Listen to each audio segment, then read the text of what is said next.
a gente vai continuar falando um pouco das extensões do DEA. A gente falou a primeira parte do curso sobre os modelos, né, os diferentes modelos, radiais e não radiais, as diferentes pressupostos que estavam por trás de cada modelo, né, se é retorno constante, retorno de escala, retornos híbridos. A gente viu o FDH, que é aquela questão de só pegar DMUs reais, não DMUs, que são combinações lineares das outras duas. Então a gente viu esses diferentes modelos. A partir da aula passada, a gente começou a ver algumas extensões aos modelos.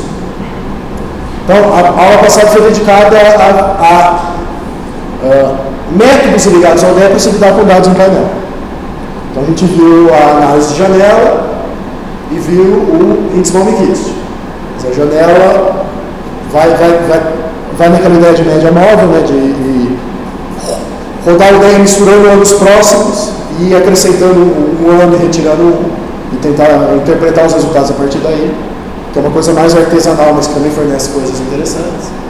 E o Malmquist, que veio de 2 em 2 anos só, mas consegue dar um valor que vê a evolução da produtividade. E consegue separar isso na evolução devido à tecnologia, da evolução devido à eficiência relativa. Dizendo, quanto ele relativamente aos outros ficou mais eficiente, ou no quanto ele só evoluiu porque todo mundo evoluiu. Porque foi uma questão tecnológica, foi a fronteira que se deslocou e ele foi junto. Então, essa é a ideia do índice Malmquist. Hoje a gente vai ver, ou pelo menos começar a ver, que é um assunto um pouco extenso, os métodos de desempate em DEA. O que são esses métodos de desempate? O DEA, ele fornece muitos empates. Não sei se vocês já nos nossos acho que tinha médio dos 3, 4 empates, né, no probleminha que a gente fez. Mas eventualmente você pode ter muitos empates. Existem até aplicações que eu já fiz que deu todo mundo empatado. Todo mundo com 1. E aí perdeu completamente o sentido de fazer uma comparação, de fazer um ranking. Né? Por que ele empata tanto?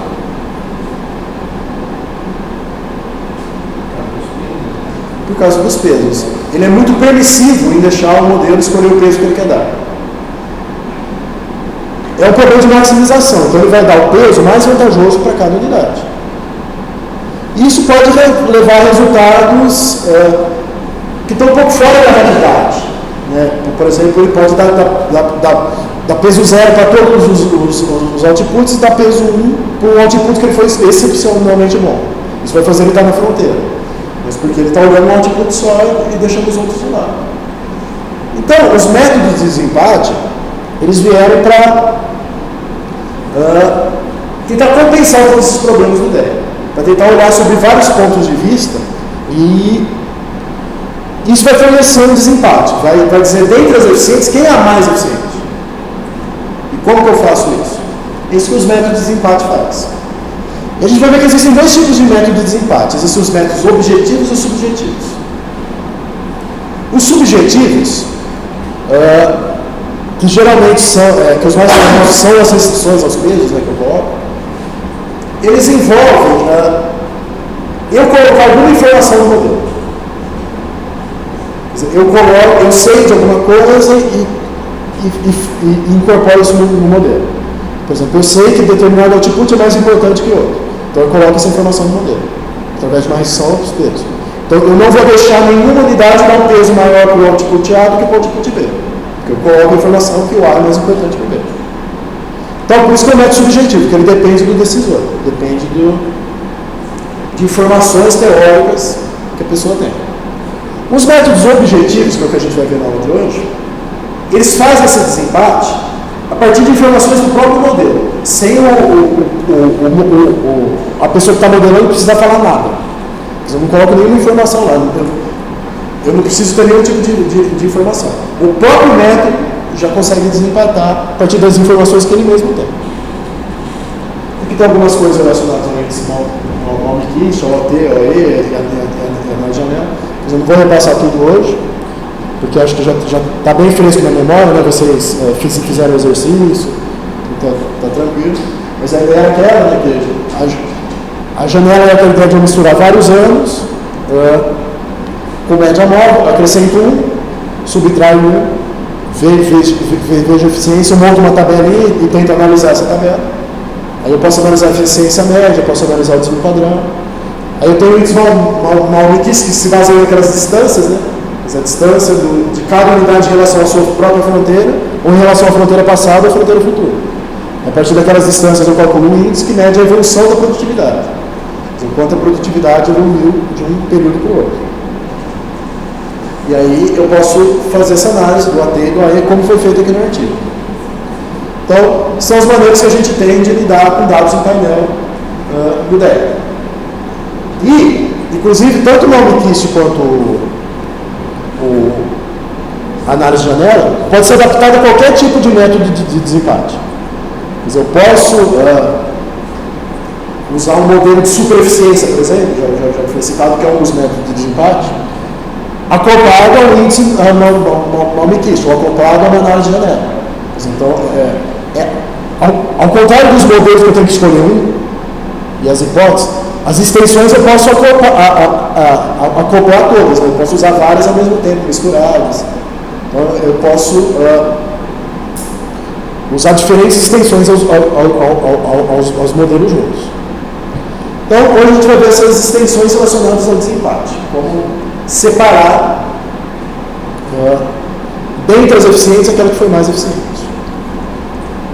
Bom, então o problema que gerou tudo isso, né? O modelo SDR tende a produzir muitos empates entre unidades eficientes. Por quê? Principalmente pela liberdade que o modelo tem de atribuir os pesos mais vantajosos para calcular a eficiência de cada unidade. Então ela tem essa liberdade e isso pode causar alguns problemas. Por exemplo, ela pode atribuir peso zero. O que significa atribuir peso zero?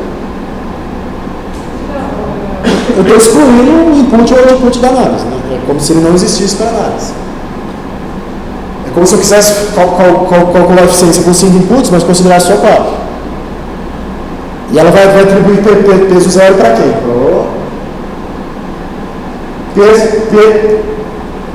Peso zero não, no caso, porque a gente tem aquele Ezinho, né? Mas o Ezinho é um valor infinito, muito baixo. Isso vai atribuir o norte mediano para o output mais, ou para o input mais desvantajoso para ela. E pode atribuir pesos irreais. Então, é sempre legal que, se vocês rodarem o modelo ideia dos multiplicadores, calcularem aquela contribuição.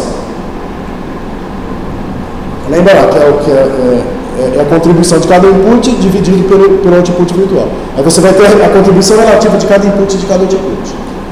Olhar para aqueles valores e ver se eles estão fazendo sentido com o conhecimento que você tem. Será que faz sentido atribuir um peso tão grande para uma variável que eu só incluí assim só para não deixar de fora, né? Mas que era pouco relevante? E de repente as unidades estão colocando uma carga de peso enorme para ela, né? Então, fazer esse tipo de análise é interessante. Porque o DEF tem essa desvantagem. O DEF é um modelo matemático, não é um modelo, não é um modelo econômico, né? Ele não tem, ele não tem teoria por trás dele. A teoria que ele vai ter é o que você contar para ele. Né? Mas senão ele vai atribuir o mais vantajoso matematicamente. Então, além de prejudicar um pouco a análise, dependendo do problema, isso também leva a ter muitos empates. Leva a ter muitas unidades na fronteira. Isso perde um pouco a ideia original do DEC, que faz um ranqueamento, né? Ver quem é o mais eficiente. Então, essa ideia de transformar o problema de eficiência em maximização foi uma boa ideia lá do Shines, Copley e Rhodes, né? Que era um problema insolúvel, né? De eu não ter preços para todos os inputs e todos os outputs. Mas isso tem alguns problemas, traz alguns problemas como consequência. Bom, algumas coisas relacionadas ao empate. Quais modelos empatam mais?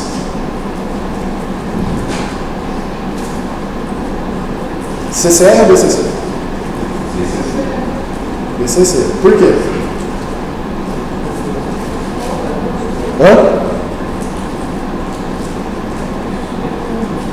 Dos retornos, ele tem aquela variável extra, né, que é o W, Isso pode dar um plus a mais para algumas chegarem na fronteira, porque é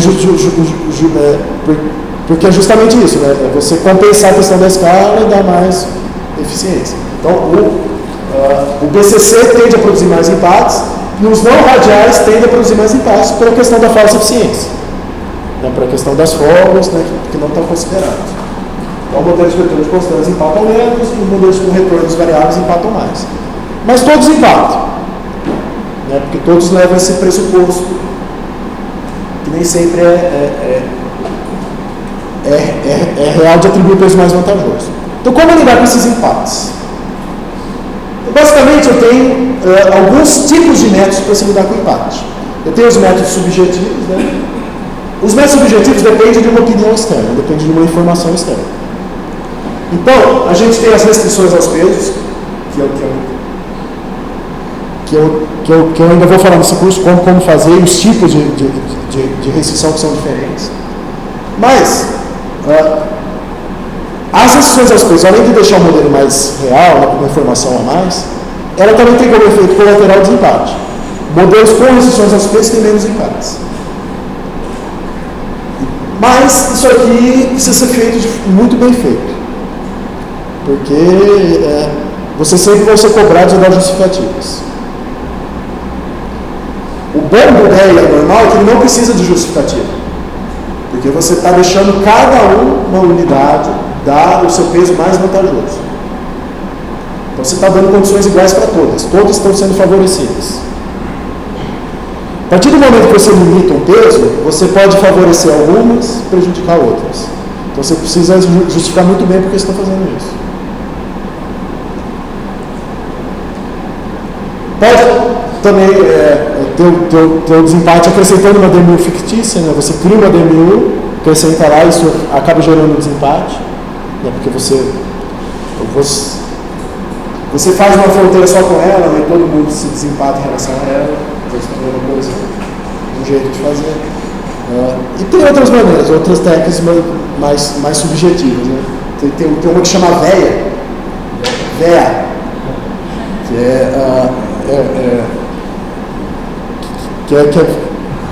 que assim, você dentre as DMUs que empataram, você escolhe qual é a melhor.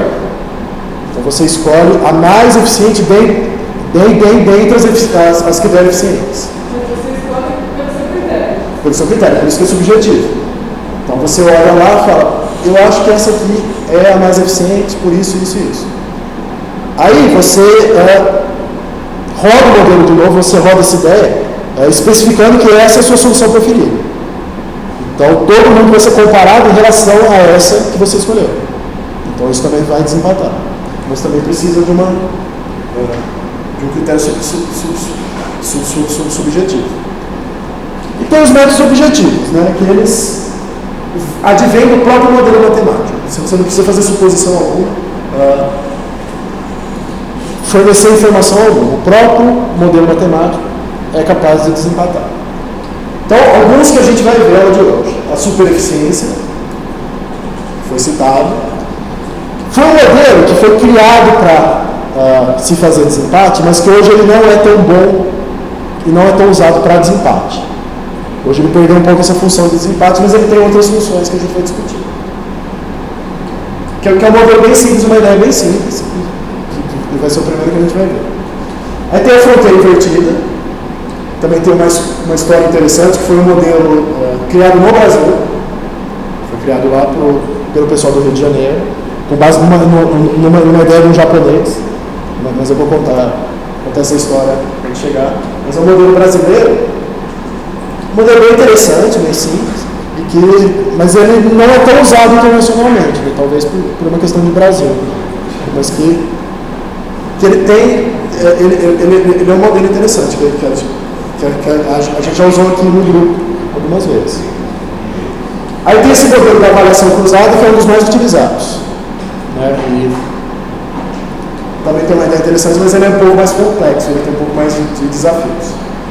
E tem o tal do índice triplo, que esse fui eu que criei, né?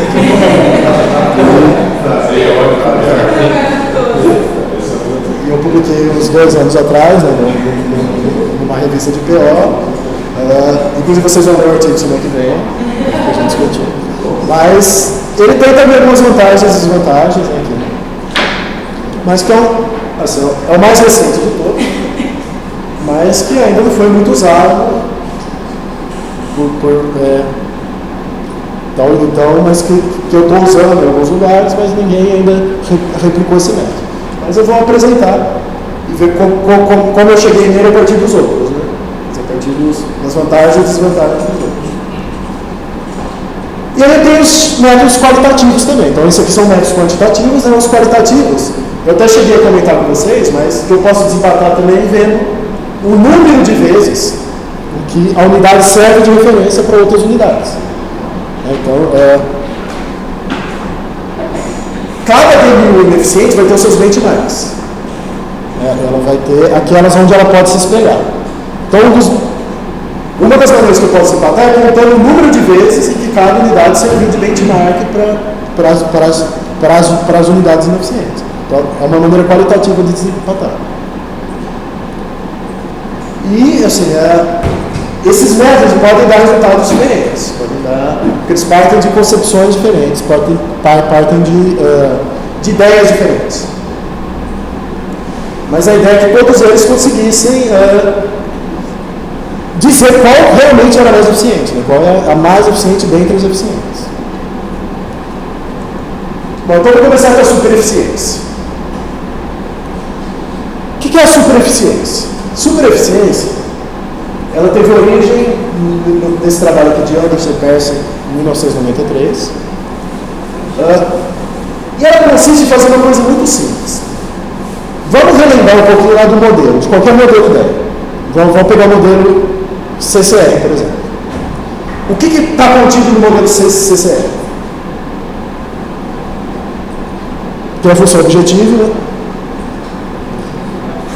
Aí tem uma restrição relacionada à linearização da função objetiva, porque a função objetiva originalmente é uma função fracionária, né? Então eu tenho a fração, aí eu linearizo a parte de baixo, então eu acrescento uma restrição. Inclusive essa FO e essa restrição é aquilo que eu vou trocando, né, cada vez que eu rodo o solo. Então eu vou copiando e colando ali nos quadradinhos, dependendo se a orientação no input e output. O que mais que tem?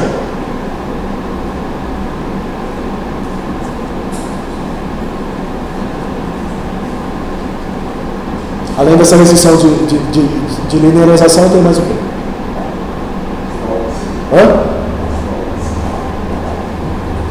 As formas são variáveis, né? Mas que outras restrições eu tenho?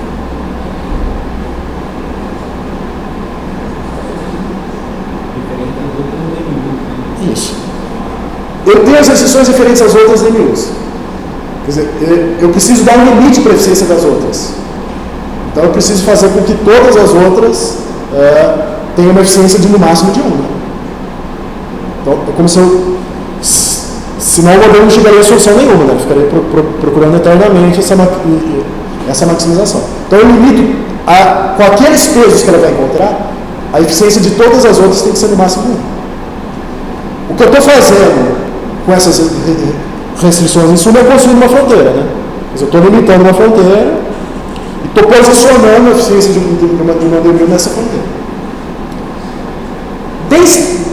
Dentre essas restrições, a DMU que está sendo analisada, ela está contida também? A DMU 0? Ela faz parte das restrições? Faz. Mas eu também limito a eficiência dela a 1, assim como eu estou limitando a das outras. O modelo de supereficiência, ele consiste justamente em eliminar do modelo de programação linear a restrição que limita essa eficiência da DMU em análise a 1. Eu rodo o mesmo modelo ideia, só que eu tiro a restrição daquela DMU que está sendo analisada. Simplesmente elimino ela do modelo.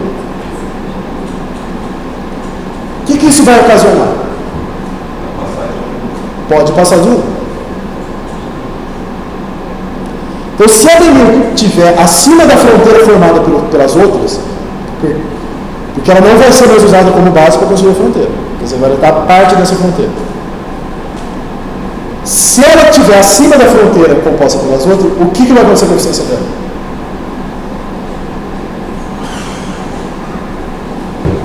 Vai ser maior ou menor que 1?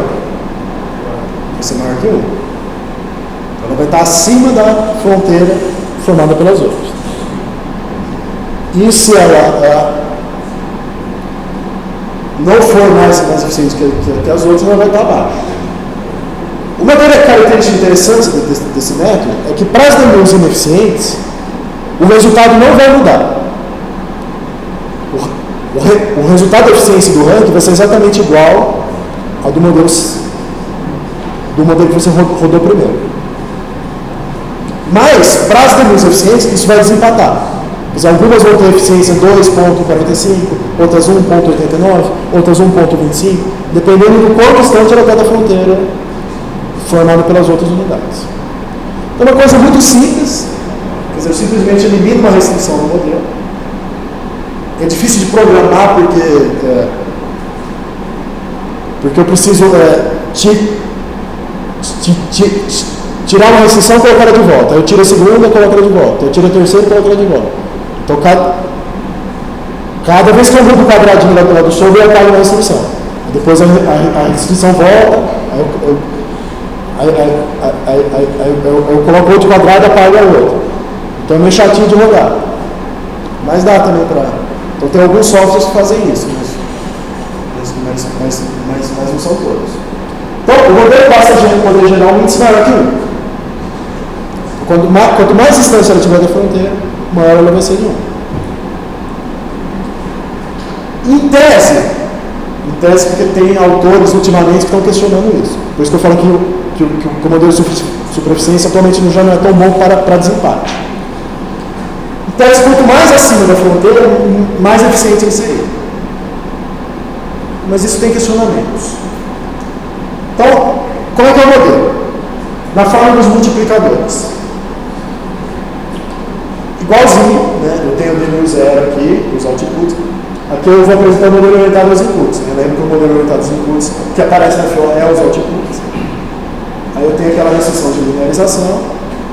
Aí eu tenho uma restrição para cada DMU, né? Que é aquela restrição que limita todas as unidades a 1. Só que eu vou ter uma restrição para todo o caso diferente de 0. Ou seja, eu vou ter restrição para todas as DMUs, menos para aquela que está sendo analisada naquele momento. Então, se for a DMU A que está sendo analisada naquele momento, eu vou colocar os outputs de A aqui, os outputs de A aqui, vou ter uma restrição para cada uma delas, menos para A. Se for a DMU D, eu vou colocar as informações de B aqui, as informações de B aqui, vou ter uma restrição para cada modelo, menos para B. Para cada DMU, menos para B. Então, eu sempre tiro a restrição referente àquele modelo. O resto também fica igual. Então, esse é o modelo de supereficiência. Esse modelo, então, nunca dá empate ou diminui o número de empates? Pode até dar empate, assim, mas geralmente não dá. Teria que ser muita coincidência para dar. Porque aí você permite que ele vá para onde ele quiser, né? Ele não está mais limitado pela fronteira. Então, ele pode ir além da fronteira. Então isso separa de alguma forma os inputs e outputs. E na forma do envelope, como é que fica a supereficiência?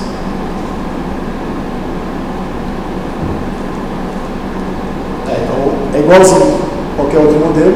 Aqui está o CCR, mas vale para o BCC, vale para qualquer um. Que muda isso aqui. O que tem lá na forma do envelope? Em relação ao input?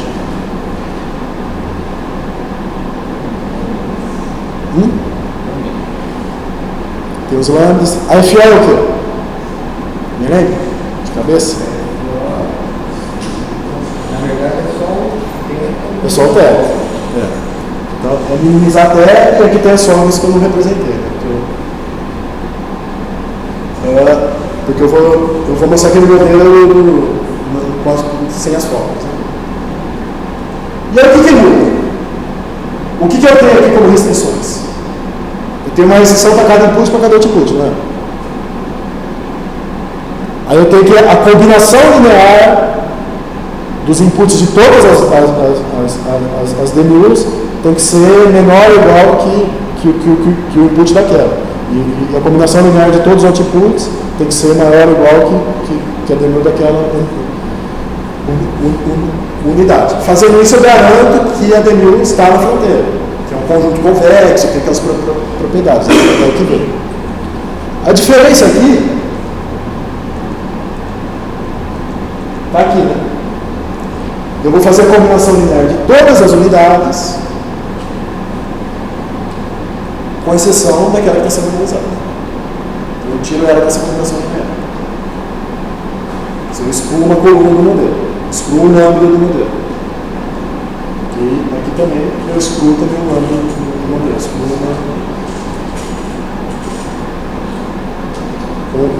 uma das unidades em relação a essa combinação linear. Não vai ter o lambda. Então, que a relação dual e primal, né, uma restrição no dual equivale a uma variável no primal. Então, lá eu excluo uma restrição, aqui eu excluo uma variável. Excluo o lambda, excluo aqui da combinação. Então, assim eu consigo fazer a superficiência.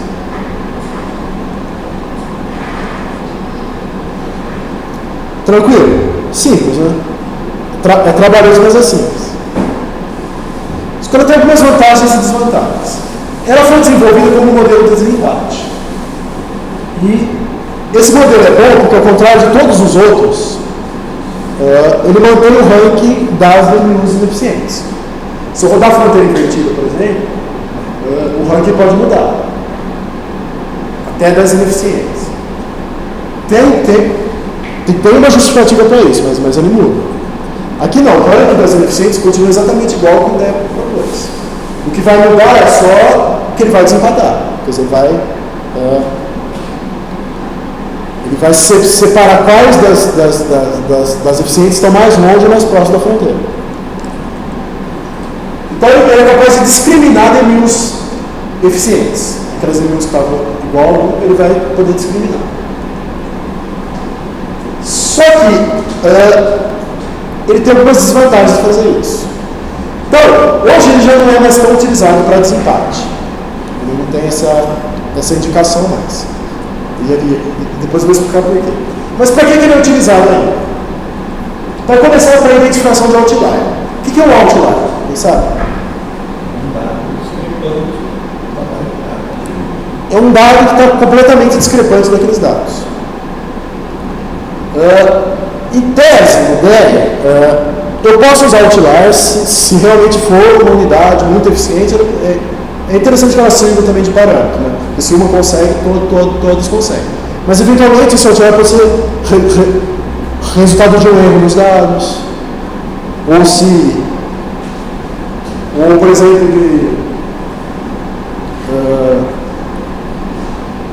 de uma unidade que está em condições muito mais favoráveis que as outras, e não compensa fazer mais a comparação. Então, se eu rodar o modelo DER comum, esse outlier pode ficar um pouco escondido, porque eu vou ter várias unidades na fronteira, e às vezes ele está, principalmente no modelo BCC, que eu levo em conta a escala, quer dizer, eu não consigo identificar ele muito bem.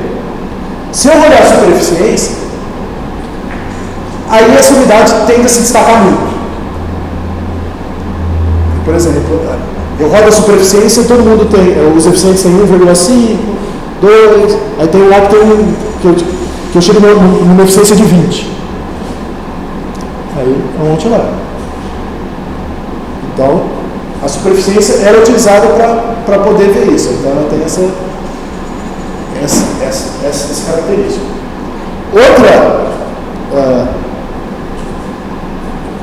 Outra utilização interessante dele é que ele pode ser encarado como um índice de estabilidade da eficiência de uma unidade. Então, por exemplo, vamos supor que eu chego no índice de 1,42. Então, eu rodei sobre a eficiência, cheguei que a unidade tem 1,42. Como é que eu posso interpretar? Posso interpretar o seguinte: se for uma orientação aos inputs, por exemplo, e for um modelo radial, né, que eu estou olhando para todos os inputs ao mesmo tempo, eu posso interpretar da seguinte maneira: eu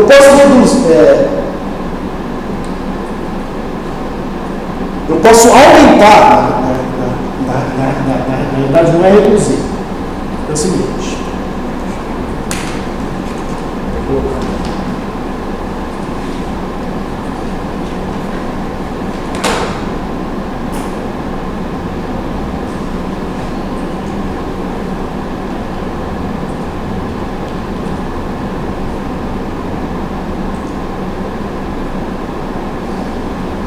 A ideia é o seguinte: é quase como uma análise de sensibilidade. Então vamos supor que eu rodei o L, aí a minha eficiência deu 1. Aí eu rodo a supereficiência, deu 1,42. Isso quer dizer o quê? Eu posso aumentar os meus inputs em até 42% sem deixar de estar na fronteira, sem perder a minha condição de eficiente. Então, isso aqui representa quanto a minha condição de eficiência é estável. Então, comparativamente às outras, eu posso mudar. Então, será que se eu aumentasse em uma unidade um input, eu continuaria eficiente? Isso aqui vai me dar a resposta. Ele vai ver o quanto a minha eficiência é estável. Só que atualmente ela já não é mais tão indicada para desempate, apesar de ter ainda alguns estudos que utilizam para desempate. Já tem artigos que não recomendam mais utilizar esse modelo para desempate. Pelo seguinte, para começar, o índice que eu obtive não pode ser considerado um índice de eficiência naquele jeito que foi proposto, né? Que eficiência é sempre em relação à fronteira, que é quanto mais próximo de um, melhor. Então, ele é um índice difícil de ser interpretado, porque ele parte de parâmetros completamente diferentes do padrão. Inclusive, cada DNU é comparado com uma fronteira diferente. Então, esse é outro problema, né? Porque eu mudo as restrições em cada aplicação. Então, a fronteira muda. Então, eu estou comparando unidades em cada uma em relação a fronteiras completamente diferentes. Então, isso fica um pouco complicado. Então, por exemplo, será que o índice com maior supereficiência é necessariamente melhor que o índice com menor? Por exemplo, eu chego numa DNU que tem supereficiência de 2, a outra de 1,5. Será que essa que tem 2 realmente é melhor que a que tem 1,5? Alguns autores estão questionando que eu não posso afirmar isso.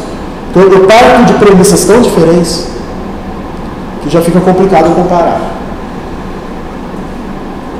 Então, a supereficiência foi um método que foi criado para desempate, um método simples, mas que hoje já não é mais tão aconselhado. Mas que ele tem a sua utilidade ainda para se achar outlier e para se ver a estabilidade, né? Quais unidades são mais estáveis que as outras. Mas para desempate já é um pouco desencorajado. Apesar de ser um critério, se eu não tenho nenhum, não deixa de ser um critério. E tem problemas matemáticos. Que é o seguinte: dependendo da configuração do modelo, dos inputs e outputs que eu tenho, eventualmente, se eu tiro a restrição, eu posso dar pau no solver. Posso não chegar a resposta nenhuma. O modelo pode ficar inviável, matematicamente. Então, ele pode levar à inviabilidade do modelo de programação linear.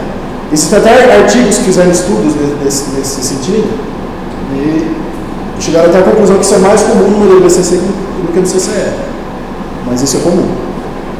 Quer dizer, além de eu não poder, de partir de premissas que prejudicam a comparação, eventualmente eu posso rodar a supereficiência e chegar a resultados para algum e não chegar para outros. Isso pode acontecer. Então são alguns problemas relacionados à supereficiência, mas não deixa de ser um método de desempate. Um dos primeiros que foi desenvolvido.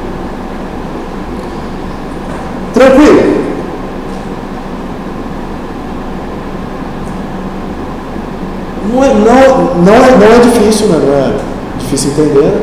Para programar é chatinho, né? Porque tem que ficar copiando e colando as restrições de volta, né? Mexendo no software. Mas assim, não é difícil entender e tem a sua utilidade. Não é todo software pronto de DEC tem a superficiência, mas alguns têm. Tu já faz isso automaticamente. Até aqui tudo bem? Então esse foi o primeiro método de desempate. Segundo método, que a gente vai ver, é o método da fronteira invertida. Também é um método simples e é um método interessante, porque ele fornece bons resultados, é um método poderoso assim, para desempatar e que merecia ser mais utilizado do que ele é. Mas ele não é tanto. Onde esse trabalho teve origem? Na verdade, um cara chamado Yamada, um japonês, ele publicou um artigo em 1982 propondo essa ideia de fronteira invertida. O que é a fronteira invertida? É uma coisa simples, que é o seguinte. Vamos supor que eu tenho 3 inputs e 2 outputs. Eu vou rodar o mesmo modelo, só que eu vou rodar com os outputs como se fossem inputs e com os inputs como se fossem outputs. Eu vou trocar de lugar. Eu vou trocar de lugar entre inputs e outputs. Eu vou inverter a fronteira. Quem propôs essa ideia originalmente foi esse cara, inclusive ele propôs numa revista do Japão, numa revista de pesquisa operacional do Japão. Foi o primeiro que falou nessa ideia. Qual foi a sacada dele? Por que ele propôs isso? O que representa uma fronteira de eficiência?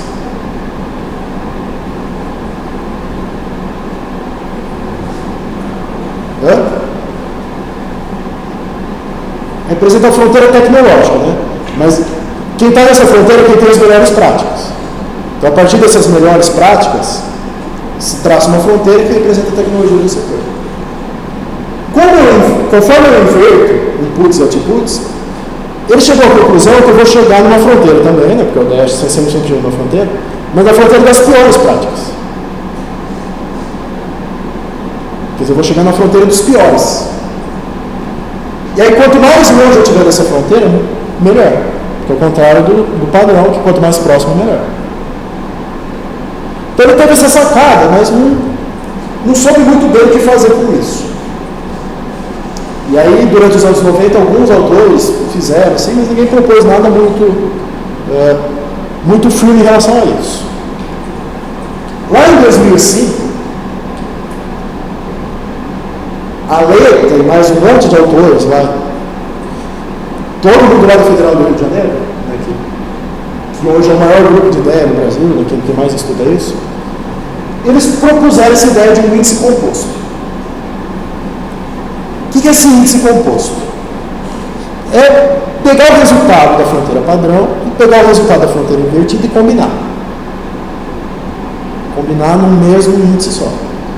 E propuseram usar isso como método de desempate. O Yamada nem falou de desempate, ele simplesmente apresentou a ideia de fronteira invertida, de inverter input e output e estudar as propriedades. Quem teve a ideia de usar isso como desempate foi a Leta et al. 2005. E ela propôs essa ideia também não no artigo internacional, propôs no artigo. Foi no artigo internacional, mas em português. Ela propôs numa revista chamada Investigação Operacional, que é uma revista de PO de Portugal. Esse artigo original está lá em português, talvez por isso não é tão utilizado. Né? Mas tem publicações em inglês com a fronteira invertida, inclusive nossas, né? Mas que não é algo que está, e deles também, mas não é algo que se popularizou tanto. Então, a ideia é combinar esses dois pontos de vista. Né? Combinar a fronteira padrão, combinar a fronteira invertida. Uma outra maneira de interpretar a fronteira invertida, que é uma outra maneira interessante, é o seguinte. Essa interpretação que eu fiz foi usando o modelo do envelope. Então, quer dizer, fronteira padrão, eu chega na fronteira das piores práticas e quanto mais distante estiver dessa fronteira, melhor. A interpretação que eu posso dar para a fronteira invertida, partindo do modelo dos multiplicadores, é o seguinte: o DE ele vai atribuir os pesos mais vantajosos para cada unidade. E a partir disso vai calcular a eficiência. Fronteira invertida vai fazer o contrário, vai atribuir os pesos menos vantajosos para cada unidade. Vai atribuir os pesos que são piores, a pior situação possível para a produtividade de cada DMU e vai calcular a eficiência a partir disso. Essa também é outra interpretação do conceito. Então, aí eu tenho esses dois pontos de vista, a fronteira padrão e a fronteira invertida.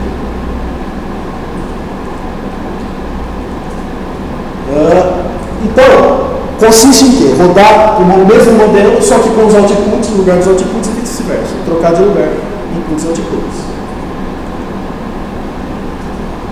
Qual é a justificativa para esse modelo? Do que ele parte como base? Parte do seguinte: que a unidade mais eficiente é aquela que está mais perto da fronteira das melhores práticas e ao mesmo tempo mais longe das piores. Isso é a mesma coisa?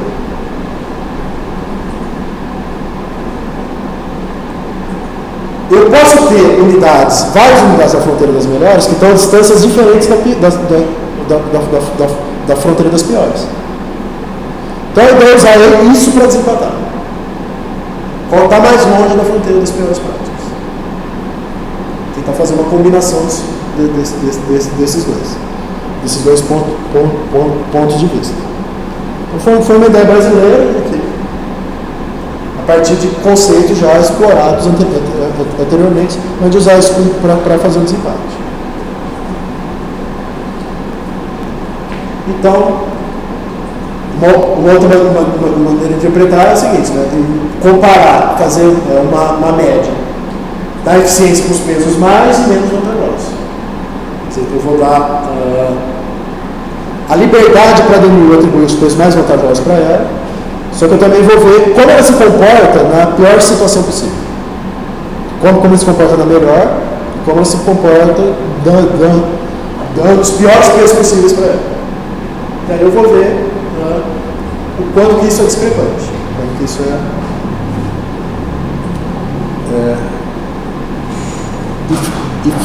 e fazer uma média disso aí.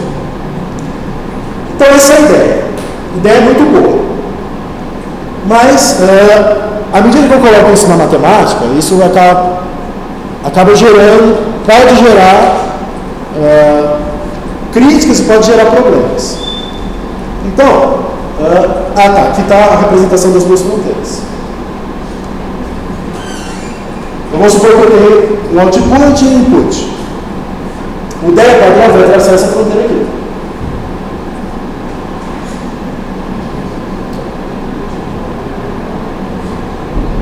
Tentem mudar o ângulo do ponto de vista. Vamos pensar que agora esse eixo aqui é dos inputs e esse eixo é dos outputs.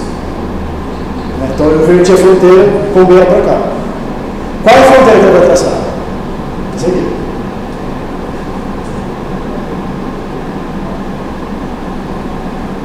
Usando o mesmo DE, a mesma coisa, eu traço a fronteira dos piores.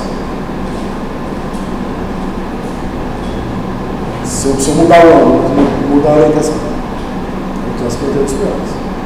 E aí eu vou ter unidades que estão na fronteira dos piores, vou ter unidades que estão na fronteira dos melhores, vou ter unidades que estão nesse meio do caminho. Então, a eficiência vai ser calculada entre a distância em relação à fronteira dos melhores e também a distância em relação à fronteira dos piores. Só que ao contrário, quanto mais distante, melhor. Então, essa é a ideia. Então, o método ainda é relativamente pouco utilizado, bastante usado no Brasil, em publicações nacionais, ele é muito encontrado porque foi criado aqui, mas que também tem interesse internacional, não é algo que não tem interesse internacional. Então essa é a ideia por trás da fronteira invertida, esses dois pontos de vista. Inclusive eu posso ter situações em que uma DMU está ao mesmo tempo na fronteira dos piores e dos melhores. Não é impossível, às vezes acontece. Então, às vezes Pode soar um pouco estranho, mas às vezes eu tenho, poderia ter uma demil aqui, por exemplo, então está nas duas fronteiras. Então, o método também pode ter suas críticas, pode ter seus problemas, mas que serve para desempate. E a ideia que eles proporam do índice composto foi essa aqui. Eles fizeram uma coisa interessante que eles propuseram, que eles deixaram a possibilidade de ter um alfa que é um peso. Esse alfa, assim, é o nível de importância que eu vou dar para a fronteira padrão e o nível de importância que eu vou dar para a fronteira invertida. Subjetivo, não deram nenhum critério para escolher esse alfa. Então, geralmente, se faz uma média simples. 50% e 50%. Mas eles deixaram essa possibilidade. E a ideia é fazer o seguinte, fazer uma média entre a fronteira da eficiência padrão e o menos a eficiência que eu chego na fronteira invertida. Então, a eficiência do ideia normal, que são os pesos mais vantajosos, e a eficiência com inputs ou outputs trocados, que são os pesos menos vantajosos. E esse alfa é o peso para cada critério. É um multicritério, são dois critérios diferentes, né? Os pesos mais vantajosos, os pesos menos vantajosos, em relação à fronteira das melhores e à fronteira das piores. Então eu faço uma ponderação, mas foi pouco discutida essa questão do peso e da questão teórica. Eles deixaram essa possibilidade, mas geralmente se faz uma média. Então geralmente se adota alfa igual a meio, só que critérios mais claros precisam ser desenvolvidos. Então, por exemplo, essas unidades que estão na fronteira das piores, elas vão entrar na média com que valor?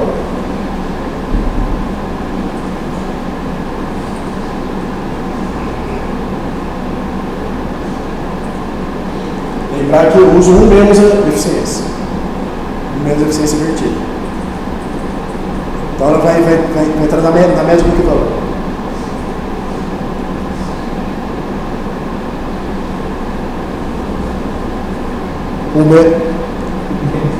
A eficiência invertida vai dar 1, porque ela está na fronteira.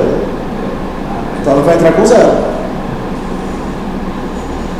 A fronteira das piores vai entrar com 0.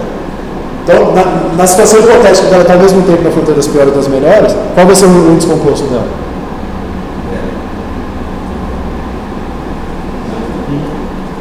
Vai ser 1 mais 0 dividido por 2. Vai ser meio, 50%. Se ela tiver ao mesmo tempo nas duas.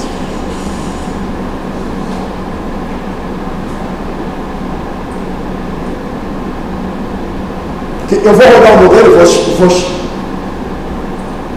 e vou chegar nos mesmos, como se fosse um médio normal. Né? Então eu vou ter algumas na fronteira que vai ter eficiência invertida igual a 1, e vou ter a eficiência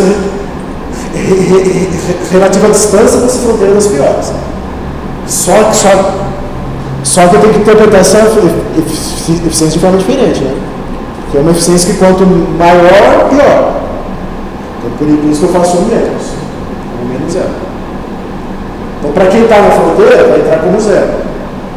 Quanto mais longe estiver na fronteira, mais próximo de 1 vai estar. Mas nunca vai ser 1.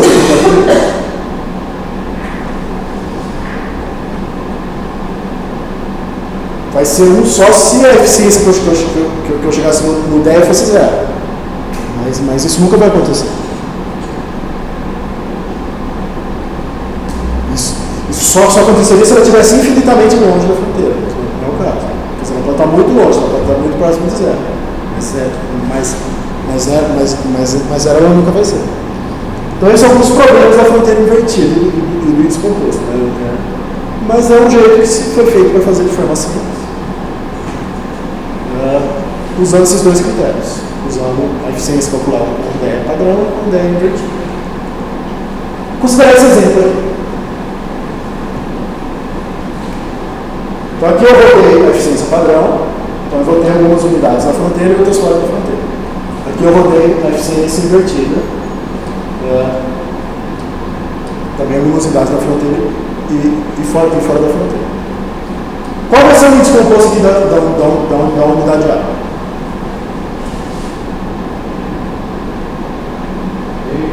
Meio. Quer dizer, vai ser 1 mais 0, que vai ser 1 mais 1 menos 1 dividido por 2. Então, considerando um alfa de 50% para cada um, vou ter uma mínima de 0. Para calcular aqui a eficiência padrão, o que eu tenho que fazer?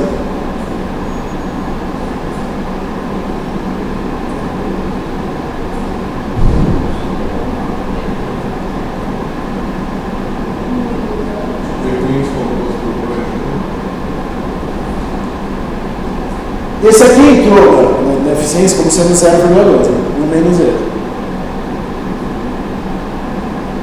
Quer dizer, porque ele está bem distante da fronteira, ele está bem próximo da fronteira das piores, isso aí é uma coisa ruim. Então 0,2 mais alguma coisa que eu não sei aqui, dividido por 2, deu 0,54. Então eu multiplico aqui por 2 e faço dividido por 0,2. Vai dar 0,88. 0,25,5.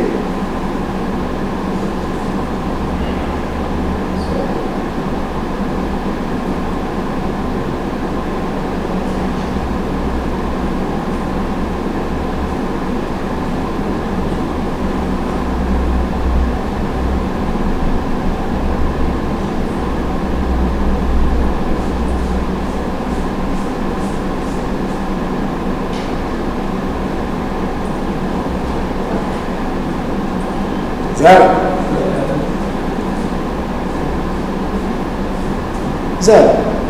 Mas para ser 0, ele teve que dar 1 na fronteira invertida. Quer dizer, ele teve que estar na fronteira invertida. Por isso que 1 menos 0. Então, basicamente é isso. Fronteira padrão, fronteira invertida, é 1 menos a fronteira invertida, estranhamente. Eu chego aqui nos valores. Então, sempre, por exemplo, 1 mais 0,2 dividido por 2 dá 0,6. 0,9 mais 0,1 dividido por 2 dá meio. 0,7 mais 0,4 dividido por 2, 0,55. Então essa é a ideia. Então é como se eu pegasse 2 pontos de vista, olhando para as melhores práticas e para as piores práticas, extrair isso na mente. Tranquilo? Fronteira invertida. Pode falar. Hã? Pode empatar também. Tem um desempate, mas eventualmente, dependendo do que dá. Aqui, por exemplo, né? Aqui. 0,9 e 0,6 é a mesma coisa que 1 e 0,7. Por esse ponto de vista, por esse critério, não deu empate. Mas é menor a chance porque o critério é mais confortável.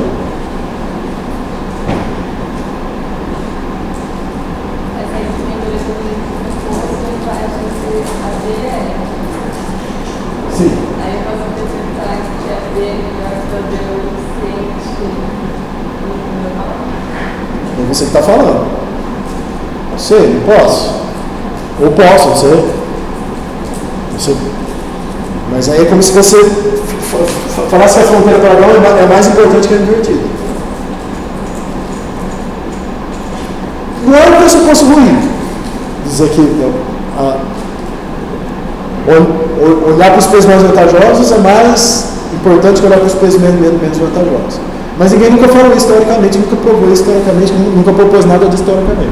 Então tem aquele alfinha para fazer isso. Então ele te deixa livre para fazer o critério que você quiser. Mas ninguém ainda falou como fazer, o que usar, o que é mais importante, o que é menos importante. A maioria das pessoas usa pesos iguais para os dois um pouco acriticamente. Assim. Porque é mais fácil usar peso igual porque está igual. Ninguém reflete muito o que isso significa. Mas pode ser um critério de desempate, sim. Né? Se eu falar aqui, esse aqui, a hora que eu considerei as melhores práticas dos pesos mais vantajosos, ele está na fronteira. Esse aqui não. Logo, ele deve ser mais importante. Não é o critério ruim, mas é o critério subjetivo. Quer dizer, não está proibido de fazer isso no trabalho. Às vezes, muitas vezes eu tenho que usar coisas subjetivas para justificar.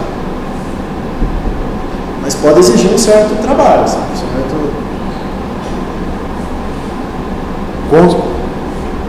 Com certeza eles vão pegar no pé. Mais alguma questão sobre fronteira invertida?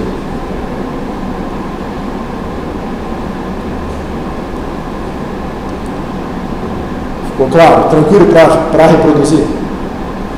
Não é difícil. Nenhum dos dois é difícil matematicamente. Nem a fronteira paralela, nem a fronteira invertida. Mas assim, eu preciso pensar no que eu estou fazendo. Já a variação cruzada, aí já complica. Ele já é também uma ideia simples, uma ideia interessante, mas que tem alguns probleminhas embutidos. Assim, a hora que você pensa na ideia de fronteira invertida de origem, o primeiro que falou alguma coisa a respeito foi em 1986, foi esse Sexton. Só que quem propôs mesmo o método estruturado, com todos os passos, foram esses dois autores, o Doyle e o Green, em 1994.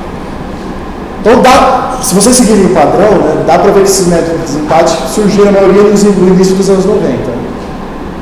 Então, o DE surgiu em 78, o BCC em 84, aí o aditivo, que foi o primeiro nó radial, foi em 85, só que isso só virou um índice de 0 a 1 lá em 2001, né, que foi o SBM. E os de desempate no início dos anos 90. Em que consiste isso? Ele pode ser considerado até um dos primeiros métodos, já que foi lá em 1986 que veio a ideia, e ele também é um dos mais utilizados. Ele consiste em fazer o seguinte: construir uma matriz de cruzamento entre os pesos de todas as unidades e a eficiência de todas as unidades. Eu usar os pesos que eu acho lá na ideia, o peso lá do modelo dos multiplicadores, e usar para calcular a eficiência de todas as DNUs. E depois eu calculo uma média entre essas eficiências. Eu extraio uma média da eficiência calculada com todos esses pesos. Qual que é a justificativa? Que uma DNU eficiente é aquela que se mantém eficiente com vários conjuntos de peso. Que eu mudo o peso e não mudo a eficiência dela. Então, eu vou usar os pesos que são mais vantajosos para todas as unidades e vou usar para calcular a eficiência de todas as unidades. Então, ele acaba eliminando aquelas DNUs que só ficaram muito eficientes porque tem pesos muito irreais. Então, por exemplo, eu atribuo 1 para uma unidade e 0 para todas as outras. Então, ela ficou eficiente só por causa disso. Mas a partir do momento que eu faço esse cruzamento entre pesos, aí ela se torna menos eficiente naturalmente. Então, essa é a ideia da variação cruzada. Então, por exemplo, vamos partir daquele exemplo que a gente fez algumas aulas atrás, né? Que eu tenho 2 inputs e um output que é 1 para todas as unidades. Se eu aplicar o modelo DE padrão, se eu aplicar o modelo CCR, eu vou chegar nessas eficiências aqui. Então, A tem 1, a B tem 1, a H tem 1 e a J tem 1. Então, acho que eles são 9, né? Não, são 7. De 7 unidades, eu tenho 4 empates. Eu tenho 1, 2, 3. Então, são 10. De 10 unidades, eu tenho 4 empates. E aí eu chego nessas eficiências aqui. Então, a mais eficiente tem 0,92. Não, então tem 0,90 e eu tenho 4 empates. Então, estão todas muito próximas da fronteira. E 4 estão na fronteira. E eu chego nesses pesos aqui. Lembra que eu não posso interpretar esses pesos diretamente, porque eles dependem da ordem de grandeza das variáveis. Então, eu tenho que fazer aquela conta para ver a contribuição relativa de cada um. No que consiste a fronteira invertida, a variação cruzada? consiste em pegar esses pesos aqui da WA, que são 0,0000 para o input 1, meio para o input 2 e 1 para o output, eu vou pegar esses pesos e calcular a eficiência da WA, calcular a eficiência da WB, calcular a eficiência da WC, da WD, da WE, todas utilizando esses pesos. Eu vou fazer a mesma coisa com os pesos da unidade B. Mas eu vou usar esses pesos aqui, 0,93, 0,3, 0,9, e vou calcular a eficiência da WA com eles, da WB com eles, da WC com eles, da WD com eles. Vou fazer isso com todos. Quantas combinações de eficiência eu vou ter?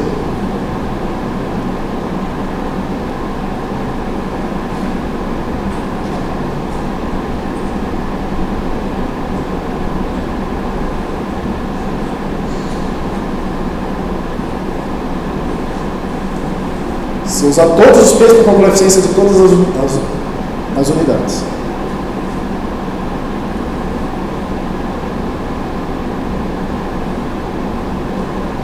Se eu tenho 10 DMUs.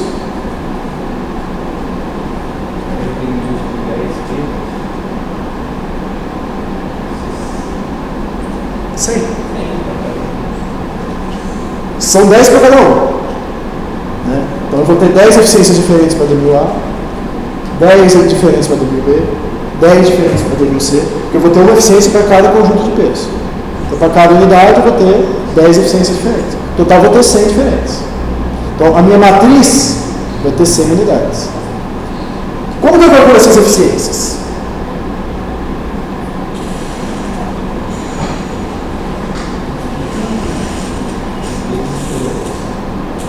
O que é eficiência mesmo? É output dividido por input.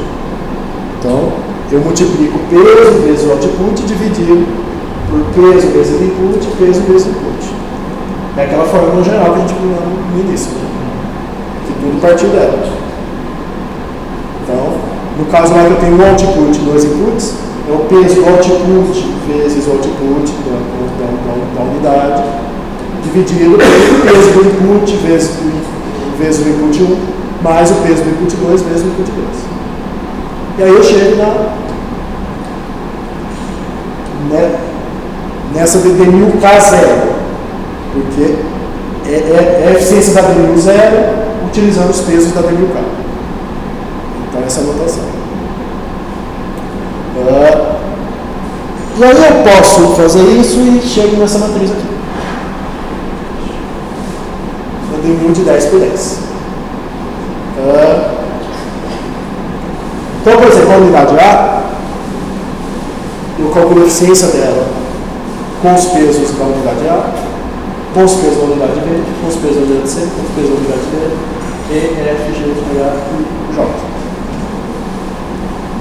Quer dizer, cada unidade eu calculo a eficiência com cada conjunto de pesos.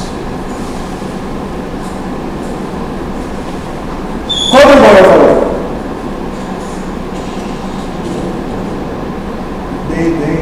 Dentro dessa linha aqui. De A, os pesos de A. Lógico, é uma maximização. Então, os pesos mais vantajosos para ela. Então, primeira característica interessante dessa matriz é que a diagonal principal aqui vai ser os resultados da dela. 1, 0,9, 1, 0,95, 0,96, 0,93, 0,99, 9,092. Lógico que a eficiência de todas as unidades calculadas com outros conjuntos de pesos vão ter que ser menores ou iguais, nunca maiores. Justamente porque esse aqui é os pesos mais vantajosos.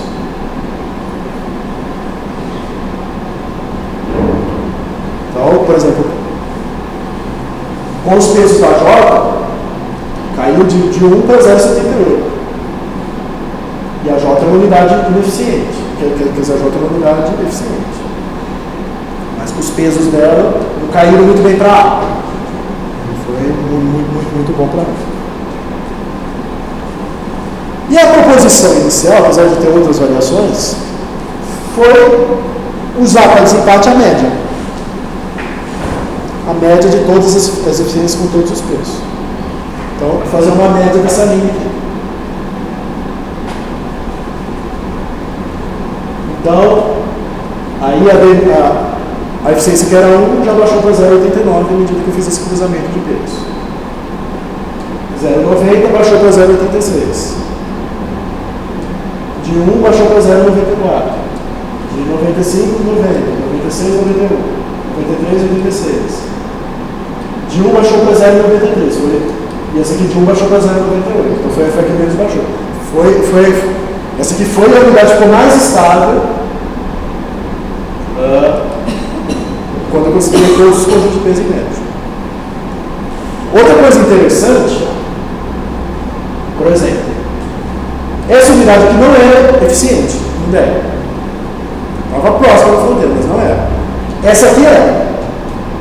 Mas à medida que eu utilizei a variação cruzada, o que aconteceu? Essa aqui baixou para 0,89, essa aqui baixou para 0,93. Então, essa aqui ficou mais eficiente que essa, ainda que não apareceu na fronteira.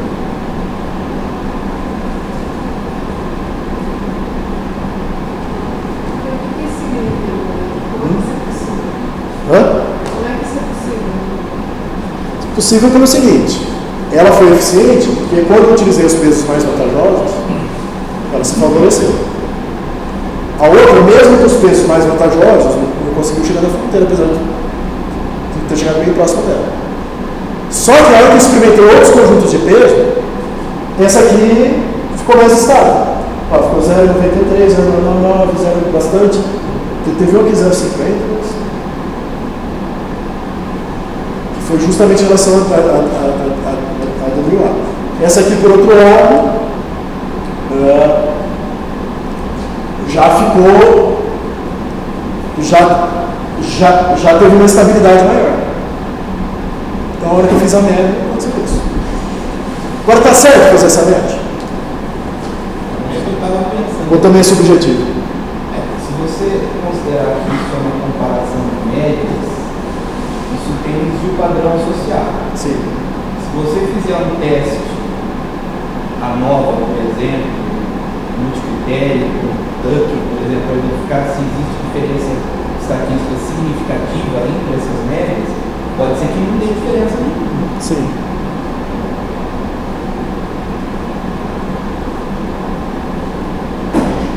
Pode ser que empate mais ainda. Pode ser que empate mais ainda. Então, a média é uma medida central, né, que eu consigo representar uma série de dados por ela. Então, geralmente se usa essa média para desempatar. Mas, eventualmente, a dispersão é tão grande que vai gerar diferença.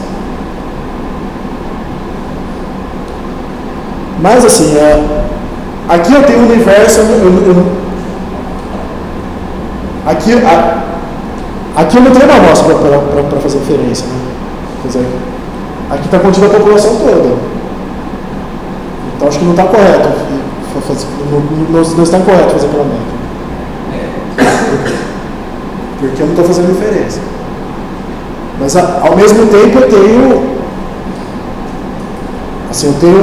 um conjunto finito de pesos, que os pesos são infinitos, né? Tem infinitas combinações de pesos possíveis. Mas eu só estou usando os pesos que foram eficientes para os seus pares. Então essa é a ideia, né? Comparar a minha eficiência com os pesos das que foram eficientes para aquelas que foram comparadas comigo. E usar isso para fazer um desempate. Mas, por exemplo, será que não seria razoável eu dar mais peso para esse aqui do que para as outras? Mais peso para a situação mais vantajosa para ela do que eu dei para as outras? Poderia ser. Então, mesmo os métodos objetivos, eles também têm algum grau de subjetividade envolvida, né? Porque são procedimentos que alguém criou. Vou por esse caminho e ver o que dá. São coisas que podem ser questionadas. Então, a ideia desse método é fazer isso aqui, fazer esse cruzamento. E qual é a ideia por trás disso? Eu sou eficiente tanto com os pesos mais vantajosos para mim, quanto com os pesos mais vantajosos para os meus pares. Então, eu consigo manter a minha eficiência mesmo pelas condições mais vantajosas para as outras. Então, se conseguir manter isso estável, melhor para mim. Essa é a ideia que traz isso.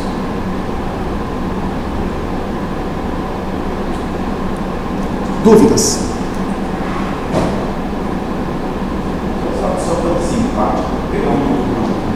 Ele criou um novo ranking automaticamente. Por outros critérios.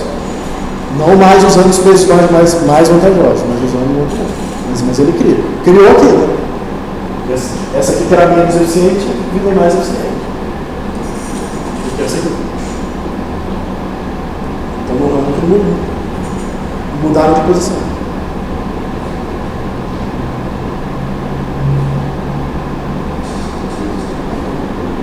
Pode falar. Os pisos de ar ali, eu acho que atrapalham muito, muito comum também de todos. Menos o H.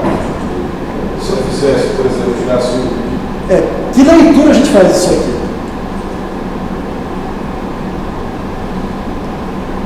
Que os pesos de ar são no mínimo estranhos, né? São os pesos mais vantajosos para ele, ferro com quase todo mundo. Então, vamos checar lá, será que não foi ideal demais, né? Então é uma coisa que dá para ver por aqui. Né? Pode ser só uma questão de estar focando em outras variáveis? Sim, ele está focando numa variável que nenhuma outra forma. Essa é a ideia. Então, provavelmente ele deu um peso muito alto por uma variável que todo mundo vai mal, e o peso muito baixo por uma variável que todo mundo vai bem. Aí ferrou com todo mundo. Se tirasse, eu tirar. Sob que justificativa? Uma maior do que o ar, só para tirar você não gostou, tem maior desvio. Tudo pode, tudo não pode. Desde que você argumente bem. Você acha que tem alguma discrepância? Talvez, não sei. Vamos ver se você consegue justificar isso mesmo. Então tem essa é a maneira mais tradicional para se lidar com a avaliação cruzada, mas tem outras proposições. Mas a ideia principal é fazer esse cruzamento, cruzar os pesos. Tranquilo? Só que tem um outro problema envolvido nessa avaliação cruzada, que é o seguinte.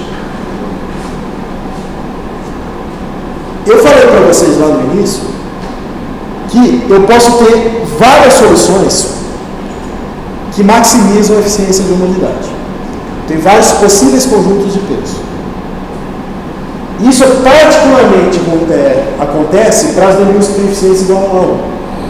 Então, quando a DMU for 1, esse aqui é um possível conjunto de pesos que maximiza, que faz essa eficiência da 1. Mas eu tenho outras possibilidades que ela fica com. Não sei se foi o caso aqui.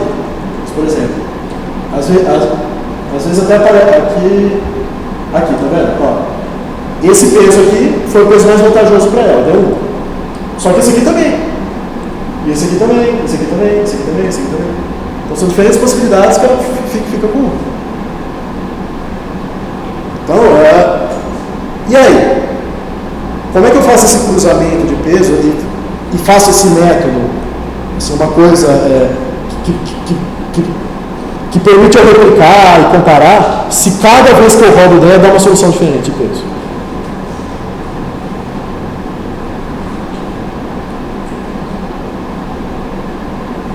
Seria praticamente impossível fazer isso. Então foi necessário criar métodos alternativos para que eu conseguisse chegar a um conjunto único de pesos. Um conjunto de pesos único para cada unidade. Então eu tenho esse problema dos múltiplos pesos. Né? Então pode existir múltiplas soluções de peso que garantem uma solução ótima. Isso impede a replicação do método. Porque cada vez que eu rodar eu vou chegar numa matriz diferente, num resultado diferente. Então, é necessário eu aplicar um segundo modelo de programação linear para que eu possa achar pesos únicos. Isso a gente chama de modelo de segundo estágio. Então, eu uso a solução do IDEA normal, aplico um novo modelo de programação linear para achar pesos únicos.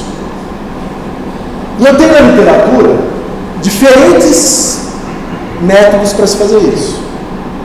Então, eu tenho os modelos benevolentes. Então, por exemplo, ele maximiza a eficiência média de todas as unidades. Então, ele vai ver qual é o conjunto de pesos que mantém as eficiências de todo mundo, mas que maximiza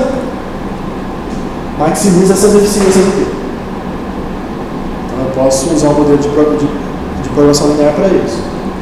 Ou eu tenho os modelos agressivos. Né? Qual é o modelo que acha pesos que mantém esses mesmos valores, mas que minimiza essas eficiências aqui? São modelos de segundo estágio. O que eu mais gosto de usar é esse aqui, o Maximin. Que ele é um modelo mais simples e que também chega a pesos únicos para cada unidade.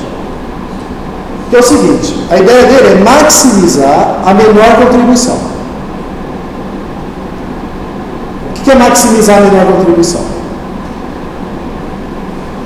Cada unidade vai dar uma contribuição para a eficiência, né? Cada input, cada output. Eu vou pegar a menor contribuição e vou achar os pesos que maximizam essa menor contribuição.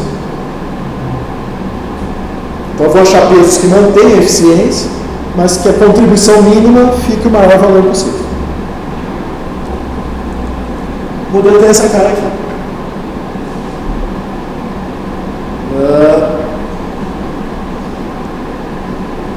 Eu tenho que acrescentar essa variável aqui. Essa variável aqui vai ser a minha menor contribuição.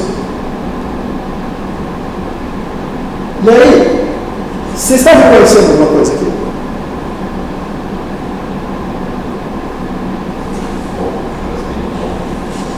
Qual não tem? Porque esse aqui é o modelo da forma dos multiplicadores.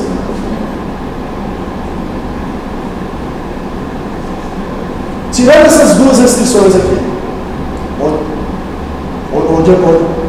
onde aparece essa variável aqui, que é o delta. Tirando essas duas úteis, o que eu tenho aqui?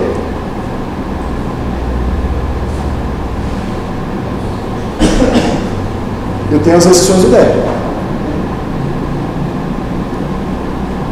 Eu tenho a restrição que lineariza o modelo e tenho a restrição que todas as outras têm que ser menor ou igual a zero.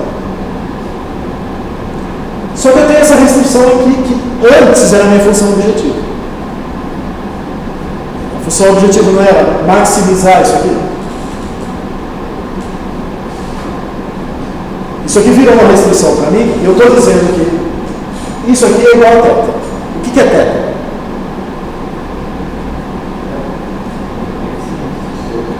A eficiência. Lembra que isso aqui é o modelo de segundo estágio. Eu só posso aplicar depois que eu apliquei o primeiro. Então, assim, eu rodo ideia, eu chego a todos os θs. Então, eu já dou como informação para o modelo que a função objetiva antiga era θ. E dou todas as informações do modelo original. Quer dizer, ele vai encontrar o conjunto de pesos sem mexer nessa condição que a eficiência é θ. Ele só vai procurar os pesos dentro daqueles pesos possíveis. Ele não vai mexer nessa condição básica dele. Então, somatório dos valores tem que ser igual a θ, e todas as outras estão aqui. Né? A parte de baixo tem que ser igual a 1, e os pesos aplicados a todas as outras tem que ser menor ou igual a 0. E aí ele vai procurar esses pesos com base em que critério? O seguinte, aí para que serve isso aqui? Essa variável delta aqui é a menor contribuição de todas. Então ele vai maximizar a menor contribuição. Por isso que é o modelo maximum. Então se eu acrescentar essas duas restrições aqui, uma restrição para cada input para cada output, eu vou chegar aqui no delta mostrando a menor contribuição, e ele vai procurar o delta, o máximo delta que é a menor contribuição.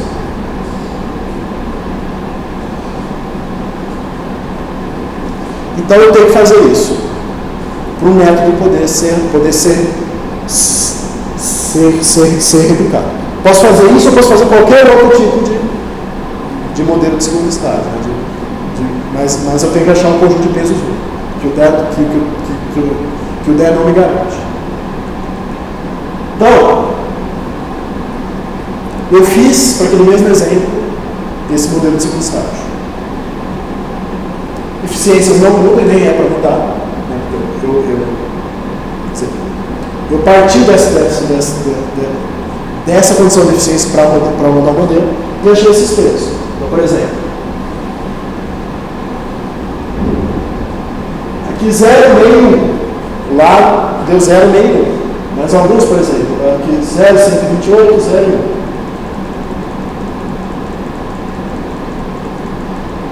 Aqui 0,111, 222. Pesos diferentes, continuam dando a mesma eficiência, mas com pesos diferentes. Só que aqui eu usei um critério, que é esses pesos aqui, eles maximizam a menor contribuição. Ou seja, eles maximizam o componente mais... Eles maximizam a contribuição da variável que está sendo mais desprezada. Então é um conjunto de pesos que maximiza essa condição. Não é o único jeito de fazer isso. Tem vários modelos na literatura de segundo estágio. Mas esse é um jeito. O fato é que aqueles modelos que eu apresentei na tabela anterior, se vocês forem replicar, vocês vão chegar a pesos diferentes. Porque depende do humor do solvo, né, do ponto de partida dele, ele vai chegar a coisas diferentes. Esse aqui vocês vão chegar sempre nessa matriz. E aí, se vocês usarem, ó, o A tinha dado 0,89, que já aumentou para 0,91. Então dá a diferença, mas aqui eu estou usando um conjunto de pesos únicos que vai dar sempre igual toda vez que eu aplicar. E aqui continua dando problema lá do A, né, que inverteu, mas são pesos únicos. Então aqui, essa aqui de 1 baixou para 0,99, essa aqui para 0,91. Aí precisa analisar cada caso. Aí, no caso antes, no modelo original, tinha 4 empates.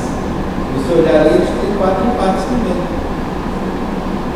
Aqui você fala? É 0,90 com 0,90, 0,91 com 0,91, aí 0,88 com 0,88, tem 6. 88 é. Aumentou a quantidade de empates. Lembrar que isso aqui eu fiz para 2 casas decimais, né? Mas podem não ser exatamente empates, né? Podem ser próximos, mas estão fora das casas decimais. Mas eu usei aqui para. Mas pode dar próximo, sim, pode acontecer. Certo?